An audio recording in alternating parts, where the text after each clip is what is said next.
Previously, we've done jump greater than or equal to, we've done adds, we've done subtracts, and we've done an unconditional jump. We're going to be now moving on to this move instruction where we're moving AX into our 0200 register. So this is going to be 114 up from our 110 because this is 4 bits of an operation that we're doing.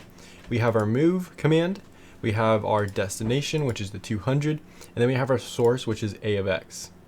So we are going to move our A of X into the memory location, which is our 200. Since this is a move, we can come down into our hand assembly chart. We're going to go into here. We know we're going A of X to memory. So we're going to have something like this right here. That means we're going to use this row where we have 1010, 001, W, and it's a full displacement. So we have our W is equal to 1 since we're using A of X, 16-bit. If it was lower, we're going to see that in the next hand assembly that we do, it would just be W is equal to 0, and that would change our output, or our hex. So we are going to have 1010, that's going to give us a 10, which is an A in hexadecimal. We have this, which is going to give us a 3, and now we have our full displacement. And our full displacement is what we take what we have here, and then we are going to convert it to little endian hex.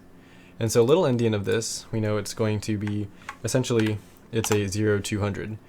So little endian, we take the last 2 bits first, so we have 00, and then we take the next 2, which is the 02. So we have this right here, and this is written out in binary.